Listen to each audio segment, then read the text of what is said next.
নমস্কার বন্ধুরা, গীতা 777-এ আপনাদের সবাইকে সুস্বাগত। তো আজকে 3 মে 2024। তো আমি যেরকম প্রমিস করেছিলাম আপনাদের জন্য কেরিয়ার মানি লাভ সাইডটাকে যদি আমি বাদ রাখি, দেন যা যা আছে আপনাদের লাইফে সেটা নিয়ে একটা আমি ব্রিফলি রিডিং নিয়ে আসার কথা ছিল। তো সেই দিনটা আজকে চলে এসছে। আচ্ছা, একটু মনে হয় লং রিডিং হয়ে যেতেই পারে। প্রথমে দেখব আপনার লাইফে কি চলছে, দেন পার্ট ওয়াইজ ভাগ করার চেষ্টা করব। ওকে, তাহলে শুরু করি রিডিংটি। আগে দেখবো আপনাদের লাইফে কি চলছে।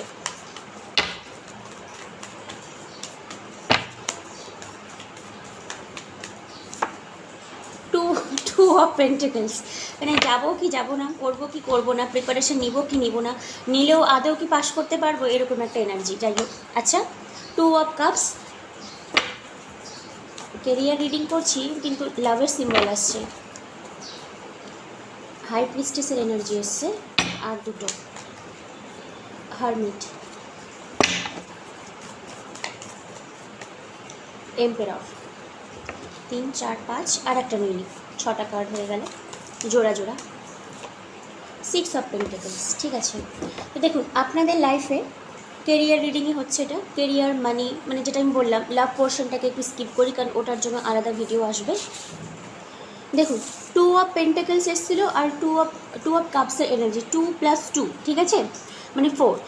একটা কথা বলে রাখি, যদি আপনার মেন্টাল যদি কনফ্লিক্ট থাকে, মানে আমি কি স্টাডি পারপাসটা নিব, মানে ওই কোচিং সেন্টারে জয়েন হব, আদৌ কি এই প্রবলেম থেকে বেরোবো, তো আমার মনে হয় আপনারা বেরিয়ে যাবেন। যদি মনে হয় যে আমি পার্টিকুলার ওই এক্সামের জন্য প্রিপারেশন নিচ্ছি কিন্তু আদৌ কি প্রিপারেশনটা আমার সাকসেসফুল হবে কি হবে না, তো আমি বলবো এগিয়ে যান, যদি আমার ওপিনিয়ন চান তো। কারণ 2 অফ কাপস না যেরকম সোল মেটকে বোঝায়, তো যেহেতু কেরিয়ার রিডিং চলছে, তো এটাকে আমি বলবো আপনার সোল পারপাস, মানে এটা আপনার জন্যই বানানো হয়েছে। পার্টিকুলার এক্সাম বলুন বা পার্টিকুলার কোনো কেরিয়ার যদি মানে জব বলুন, বা যদি মানে জব কেরিয়ার বা পার্টিকুলার যদি কোনো ইস্যু নিয়ে আপনার কোনো প্রবলেম থাকে, আপনি ভাবছেন যে এগোবো কি এগোবো না, তো আমার মনে হয় ওটা আপনার লাইফ পারপাস, সোলমেট এটাকে আমরা বলে থাকি। তো সোলমেটকে স্কিপ করলে এটা কী হবে তাহলে, আপনার সোল পারপাস। হ্যাঁ, এটা আপনার জন্যই বানানো হয়েছে, আপনাকে এই জার্নিতে এন্টার করার জন্য ডিভাইন আপনাকে অ্যাডভাইসটা দিচ্ছে। আচ্ছা, হাই প্রিস্টেস, দ্য হারমিট, এই দুটোই একটা রিডিংয়ে আসা, মানে খুব ইনটিউশন পাওয়ার, যাকে ডেভেলপমেন্ট বলে। তো আমার মনে হয় যারা আপনারা দেখছেন না, মেবি অনেকে সায়েন্স ফিল্ড থেকেও আপনারা ডিল করতে পারেন, যেহেতু হাই প্রিস্টেস একটা মেডিকেল লাইনকেই বোঝায়। তো অনেকে নিটের পরীক্ষা একদম নক করছে, তাই আমি বলবো যারা নিটের জন্য প্রিপারেশন নিচ্ছেন, দেন ডেফিনেটলি নিন, ঠিক আছে, কারণ ওটা আপনার সোল মিশন। আচ্ছা, আর তাছাড়াও আমি এটুকু বলবো যে হাই প্রিস্টেস খানিকটা হলো আপনার ইনটিউশন পাওয়ারটাকে বোঝায়। তো আর এদিকে হারমিট মানে চিন্তা ভাবনা এখনও আপনার মধ্যে আছে, এখনও ডিপ থিঙ্কিংয়ে আপনি আছেন যে আদৌ ওই লাইনটা কি আমার জন্য হবে। তো আমি বলবো হ্যাঁ, ওটা আপনার জন্যই, কারণ ওই লাইনটাতে যদি আপনি এন্টার করেন না, তাহলে আপনি সেখানে ডমিনেটিংভাবে এন্টার করবেন, মানে ওখানে আপনার একান্ত রাজত্ব চলবে। ওকে, যেহেতু এখন মানে অনেকগুলো পরীক্ষারই ফর্ম ফিল আপ চলছে, আর আপনার মনে হতে পারে কি আমি করবো কি করবো না, হ্যাঁ ডেফিনেটলি আপনি করুন। আর রিসেন্টলি বাংলাদেশ থেকে একজন বোন আমাকে 2 দিন আগে মেসেজ করেছিল যে গভর্নমেন্ট কলেজে নার্সিংয়ের পরীক্ষা, তো ওখানকার যদি কেউ আপনারা দেখে থাকেন নার্সিং পারপাস, কারণ আমি এখানে হাই প্রিস্টেসের কার্ড বললাম, এটা মেডিকেল লাইনকেই বোঝায়। আমার মনে হয় আপনাদের সাকসেসফুলি অ্যাচিভমেন্ট আপনি পেয়ে যাবেন, কিন্তু একটা লেবারের এনার্জিকেও বোঝায়। লেবার মানে আমি কত ঘন্টা আমি পড়ছি, কতক্ষণ আমাকে ওখানে টাইম দিতে হবে, তার জন্য এসছে আপনার 6 অফ পেন্টাকলসের এনার্জি।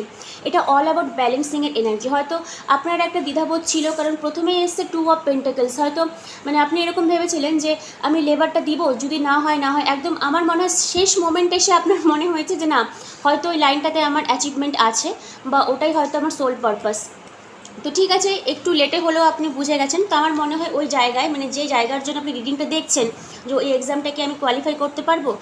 দেখুন, একটা কম্পিটিটিভ এক্সামে যখন আপনি যাবেন না, তখন কিন্তু প্রচুর কম্পিটিশান থাকে। একবারে না হোক, দুবারে হোক, কিন্তু আপনি 3বারের বার দেখবেন অ্যাচিভমেন্ট পেয়েই যাবেন, কারণ ওটা আপনার সোল মিশন, আপনার সোল জার্নি, ওই জার্নিতে আপনাকে এন্টার করতেই হবে।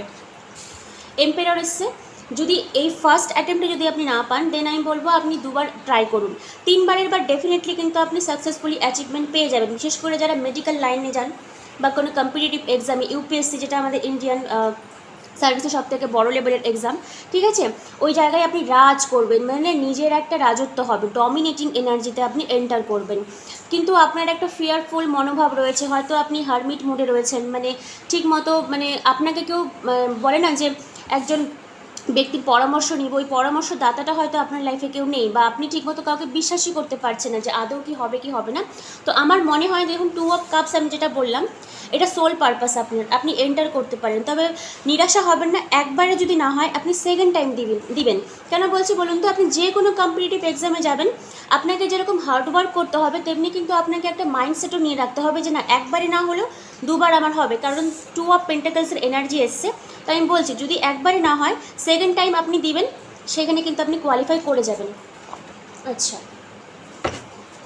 আচ্ছা, ব্যালেন্সিংয়ের একটু অভাব আছে, 6 অফ পেন্টাকলস। সো রিডিংয়ের শেষে আমি বলবো ডু অর ডোন্টস, মানে কি করবেন কি করবেন না।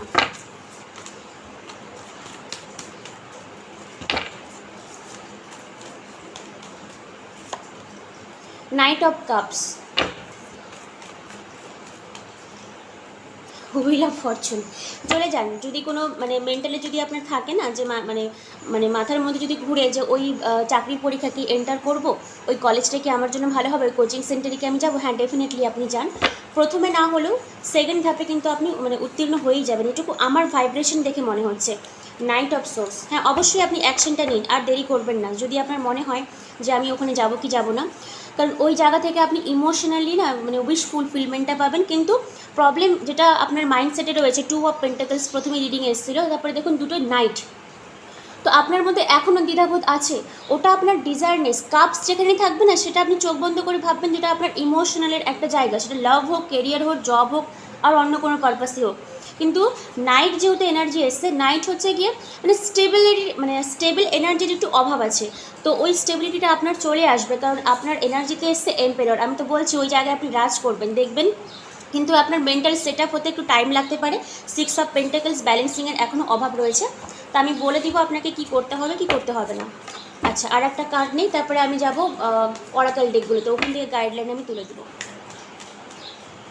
জাস্টিস, আচ্ছা জাস্টিসের যেহেতু কার্ড এসছে, কোনো যদি লিগাল পয়েন্টে আপনার কোনো প্রবলেম আটকে থাকে, সেখান থেকে আপনি কিন্তু উদ্ধার পেয়ে যাবেন, একদম পেয়ে যাবেন। একটু টাইম লাগতে পারে, কারণ 6 অফ পেন্টাকলস অল অ্যাবাউট একটা স্লো মুভিং এনার্জিকে বোঝায়।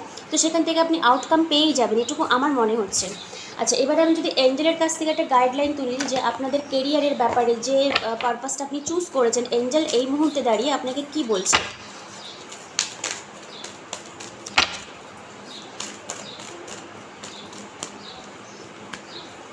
Meditation brings answer. আচ্ছা, মেডিটেশন ব্রিংস অ্যান্সার, এদিকে আপনার এসেছিল হাই প্রিস্টেসের কার্ড আর হারমিট। তিনটাই হচ্ছে গিয়ে আপনার হিউজ ইনটিউশন পাওয়ারটা আপনার যে রয়েছে, মানে প্রতিটা মানুষেরই কিন্তু ইনটিউশন পাওয়ার থাকে, কারো কম থাকে কারো বেশি থাকে। যাদের বেশি থাকে তারাই এরকম সাইকিক লিডার হতে পারে আমার মতন, মানে যারা যারা আছেন। আচ্ছা, তো সবারই কিন্তু একটা ইনটিউশন পাওয়ার থাকে, হয়তো আপনাদেরও রয়েছে, কিন্তু টেনশনের চোটে একটা কম্পিটিটিভ এক্সাম মানে প্রচুর মাথায় চাপ থাকে, আমি জানি সেটা, আমি দিয়েছি, আমি বুঝতে পারি সেটা। তো ওর জন্যই হয়তো আপনাদের মেন্টাল একটা কনফ্লিক্ট রয়েছে, তো সেই কনফ্লিক্টটা দূর হয়ে যাবে, আমি বলে দেবো রিডিংয়ের শেষে। মেডিটেশন ব্রিংস আনসার, আপনাদেরকে অবশ্যই মেডিটেশন জার্নিতে এন্টার করতে হবে। দ্য সিচুয়েশন উইল ইমপ্রুভ, মানে এই মনে যে ভয় আছে না আপনার যে কী হবে, আদৌ কি হবে কি হবে না, এত খাটছি, আদৌ কি ওই ডিজায়ার কলেজ টাইম পাবো কি পাবো না। তো আমি যেটা আপনাকে বললাম, এক ধাক্কায় যদি না পারেন সেকেন্ড টাইম দিবেন, অবশ্যই উতরে যাবেন। কিন্তু এই যে সিচুয়েশনশিপে রয়েছেন, একটা প্রপার গাইডলাইনের যে অভাব রয়েছে, এখান থেকে আপনারা ডেফিনেটলি বেরিয়ে আসতে পারবেন। ইয়েসের কার্ড এসে, আমি আর কার্ডই তুললাম না, এত পজিটিভ দিয়েছে আপনাদেরকে আনসার, কি বলবো আমি আর। যাই হোক, আচ্ছা টুইন ফ্লেম, যেহেতু আমি একটা লাইফ পারপাসের এনার্জি পেলাম, তো টুইন ফ্লেমের ডেক থেকে আমি একটা ছোট্ট করে আপনাদেরকে না গাইডলাইন তুলে দিচ্ছি। টুইন ফ্লেম ডেক থেকে আপনাদেরকে কি বলছে। ট্যারোট যতগুলো আমার ডেক রয়েছে, সব থেকে মোস্ট ফেভারেবল ডেকই হলো এই ডেকটা আমার। এটা অ্যাকচুয়ালি আপনার লাইফ মিশনটাকেই বোঝায়, মানে আপনার কোথায় ঘাটতি আছে, কি করলে আপনাকে ওই ঘাটতিগুলো থেকে আপনি বেরিয়ে আসতে পারবেন। হাই প্রিস্টেস এক্সপ্যান্ডিং কনসিয়াসনেস, দেখছেন তো এখানেও আপনার হাই প্রিস্টেসের এনার্জি এসছে, ভালো করে দেখবেন। এখানেও এসছে আপনার হাই প্রিস্টেসের এনার্জি। কার্ডের ভাইব আমি খুব মানে এনার্জিটা পিক আপ প্রচণ্ড ভালোভাবে করতে পারি। হাই প্রিস্টেস ট্যারোডেক থেকেও আপনার হাই প্রিস্টেসের এনার্জি এসেছিলো। আর হাই প্রিস্টেস মানেই কিন্তু আপনার ইনটিউশন পাওয়ার, যেটা রিলেট টু মেডিটেশন, ঠিক আছে। আর এখানে এঞ্জেলের ডেক থেকে আপনাকে এসেছিলো মেডিটেশন ব্রিংস আনসার। বুঝতে পারলেন তো, এটা আপনার লাইফ পারপাস। আপনি যে লাইনের জন্য রিডিংটি দেখছেন না, দ্বিধাবোধ হতে থাকতে পারে যে ওই ক্যারিয়ারটা কি আমার জন্য।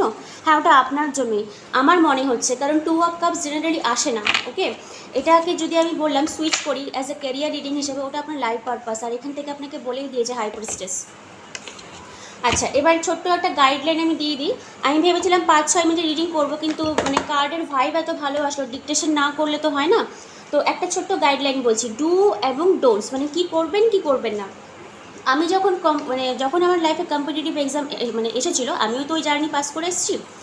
আমি রাত্রেবেলা ঘুমোতে যাওয়ার আগে না লিখতাম যে নেক্সট দিন মর্নিংয়ে আমাকে কোন কোন টপিকগুলো পড়তে হবে আর কখন, মানে একটা টাইম ফ্রেম আমি বানিয়ে নিতাম। তো আপনারা যারা পড়াশোনা করছেন বা পার্টিকুলার জবের জন্য চেষ্টা করছেন, আজকে থেকে রাত্রেবেলা ছোট্ট একটা ডায়েরি নেবেন আর পেন নেবেন। ডায়েরি বা ছোটো কোনো কপি খাতা নিলেও হবে, নোটবুক নিলেও হবে। কী করবেন, ওখানে রাইট ডাউন করবেন যে কাল সকালে আমি এই সময় এই টপিকগুলো আমি চুজ করব, এগুলো আমাকে শেষ করতে হবে। এরকম একটা টাইম ফ্রেম আপনারা বানিয়ে নেবেন। আচ্ছা, আর একটা করবেন কি, হো ও পোনো চ্যান্টিং করবেন। যেহেতু আপনারা মানে খাটাখাটনি করছেন কেরিয়ারের জন্য, তো আমি বলবো না যে এই করেন সেই করেন, মানে অনেক টুলস টেকনিক আমি কিছুই দিব না, ঠিক আছে। কি করবেন, যে এক্সামটা আপনার সামনে রয়েছে ওই এক্সামটা মানে লিখবেন এইভাবে যে আমি ওই এক্সামটায় পাশ করে গেছি উইথ ডিজায়ার্ড মার্কস। ওকে, দিয়ে ব্র্যাকেটে আপনার মার্কসটা বলবেন আর যে এক্সামের নামটা ওটা আপনি লিখে দেবেন, ঠিক আছে। তো তারপরে ডিয়ার এক্সাম, ওই এক্সামের নামটা I am sorry, please forgive me, thank you, I love you. এবার যদি আপনার পার্টিকুলার কোনো মানে কলেজে এন্ট্রান্সের ব্যাপার থাকে, তো ওই কলেজের নামটা ওখানে লিখবেন যে আমি ওই কলেজে এন্ট্রান্স এক্সাম পরীক্ষায় কোয়ালিফাই করে গেছি, ঠিক আছে। ডিয়ার কলেজ, কলেজের নামটা আপনি বলবেন, মানে নিজের অ্যাফার্মেশনটা আপনি নিজেই বানাতে পারবেন। এর জন্য আপনাকে কোনো গাইডলাইনের দরকার হবে না। ওকে, আর যারা পার্সোনাল রিডিং নিয়েছেন এই কেরিয়ার ব্যাপারে, তাদেরকে তো আমি অনেক গাইডলাইন প্রোভাইড করেই দিয়েছি, আপনারা জানেন কী করতে হবে। তো মেডিটেশন মানে এই নয় যে আপনাকে ঘন্টার পর ঘন্টা মানে যোগা করতে হবে বা চোখ বন্ধ করে করতে হবে না, অত টাইম কারো নেই। কারণ লেবারটা আপনি আপনার দিকে ফোকাসটা করুন। আচ্ছা, কি করবেন না এটা ডু হয়ে গেল, যেটা করবেন। এবার ডোন্টস, মানে যে জিনিসটা আপনি করবেন না। কি করবেন না, বিভিন্ন চ্যানেলে ট্যারো রিডিং দেখাটাকে বাদ করুন, ঠিক আছে। এটা একটা পজিটিভ মাইন্ডসেট আমি আপনাদেরকে দিচ্ছি। আপনি আরও চ্যানেলে যাচ্ছেন, ওখান থেকে একটা নেগেটিভ মাইন্ডসেট নিয়ে আপনি চলে আসছেন, তাহলে আলটিমেটলি আপনার গোলটা কী হলো। সকালবেলা ঘুম থেকে উঠে আপনি পজিটিভ মাইন্ডসেট করলেন, তারপরে বিকালবেলা আমার চ্যানেল বা অন্য কোনো চ্যানেলে আপনি দেখলেন যে না ওটা আপনার জন্য না, হচ্ছে না, তাহলে আলটিমেটলি আপনার গোলটা নিট রেজাল্ট আপনার 0 আসলো, ঠিক আছে। এই কাজটাকে বন্ধ করবেন, আর যতটা পারবেন সোশ্যাল মিডিয়া থেকে দূরে থাকবেন। ওকে, আর এটাই গেল ডোন্টস। আর এর ব্যাপারে আমি কিছু বলবো না, কারণ আপনারা যথেষ্ট অ্যাডাল্ট, আপনারা জানেন আপনাদের কী করতে হবে, কী করলে আপনাদের লাইফটা স্মুথলি যাবে। ডু যেগুলো করতে হবে আপনাকে সেগুলো আমি বলে দিলাম। আচ্ছা, ঠিক আছে, তাহলে রিডিংটা আমি এখানেই শেষ করলাম। আর কিছু আচ্ছা, স্যারেন্ডার থেকে একটা কার্ড তুলে দিই। মানে একটা ফিয়ারফুলের ব্যাপার থাকে, তো এক্সামে পাস করবো কি করবো না। যখনই কোনো নেগেটিভ মাইন্ডসেট থাকবে, যে কোনো পরিস্থিতিতে, সে এক্সামই হোক বা কোনো পার্টিকুলার সিচুয়েশনশিপ হোক, কোনো চ্যান্টিং করবেন, পাস হয়ে যাবেন। মানে পাস হয়ে যাবেন বলতে ওই সিচুয়েশনশিপ থেকে আপনি বেরিয়ে আসতে পারবেন। যে স্যারেন্ডারের একটা কার্ড তুলে দিই, তারপর রিডিংটা আমি অফ করি। ছোটো রিডিং করতে চেয়েছিলাম, কিন্তু বড় রিডিং হয়েই গেল। মেসেজ যখন চ্যানেলিং হয় না, মানে অটোমেটিক্যালি আর মুখ দিয়ে বেরিয়ে আসে, কী করবো। Surrender to spirit, once you have done everything you can do achieve a goal. দেখলেন তো goal. Turn the situation over to the divine, let spirit work its magic for you. দেখলেন তো, আপনার তো এটা লাইফ পারপাস, এটাই আপনার গোল, ঠিক আছে। এত প্যানিক আপনি হবেন না। স্পিরিট মানে কি, ওই তো আপনার ভগবান, ইউনিভার্স, মানে আপনারা যে সিস্টেমকে বিলিভ করেন। দুবেলা প্রে করবেন আর পুনঃ চ্যান্টিং করবেন, আর রাত্রে ঘুমোতে যাওয়ার আগে যেটা আমি বললাম, ওই মানে পরের দিন সকালে যে কাজগুলো করবেন ওটা আপনি লিখে রাখবেন খাতার মধ্যে, যে না পরের দিন ঘুম থেকে উঠে আমাকে পার্টিকুলার ওই টাইমে এই জিনিসগুলো শেষ করতে হবে। মানে একটা রুটিন ওয়াইজ একটা মেনটেন করবেন, এটা আমি এখনও করি। আচ্ছা, আর কিছু বলার আছে। আমি স্টুডেন্ট লাইফে কী করতাম, হ্যাঁ আর একটা আছে। মানে তখন তো আমি পুরো চ্যান্টিং করতাম না, যখন আমি স্টুডেন্ট ছিলাম। আমি আর একটা কাজ করতাম, যখন যে মানে টপিকটা আমার কাছে টাফ লাগতো, ওটা আমি খাতার মধ্যে লিখে নিতাম যে এই টপিকটা আমার খুব ভালো লাগে। মানে পজিটিভ একটা অ্যাফার্মেশন। আপনি কোনো পরীক্ষা দিতে যাচ্ছেন, ধরুন নিটে দিতে যাচ্ছেন, আমি নিট এক্সাম কোয়ালিফাই করে গেছি, 7 বার লিখবেন, আমি 5 বার লিখতাম। যদি আপনার টাইম থাকে তাহলে আপনি 7 বার লিখবেন, ডেইলি লিখবেন। অ্যাটলিস্ট কতদিন লিখবেন, 21 দিন লিখে আপনি ছেড়ে দিন, হয়ে গেল। তার মানে কি, আপনার যে সাবকনসিয়াস মাইন্ডটা যে রয়েছে না, এটা ক্লিয়ার হয়ে যাবে। বুঝতে পেরেছেন তো? ঠিক আছে, তো রিডিং আমি এখানে শেষ করলাম। কেমন লাগলো অবশ্যই আমাকে জানাবেন। আর যারা পার্সোনাল রিডিং বা হিলিং নিতে চান ডেফিনেটলি আমার সঙ্গে যোগাযোগ করবেন, ওখানে আমি অনেক কিছু প্রোভাইড করে দেই। আর আপনার সাবকনসিয়াস মাইন্ডটাকে আমি ক্লিয়ার করার চেষ্টা করি। আচ্ছা, তাহলে আসছি। সবাই খুব ভালো থাকবেন। Thank you universe, thank you god.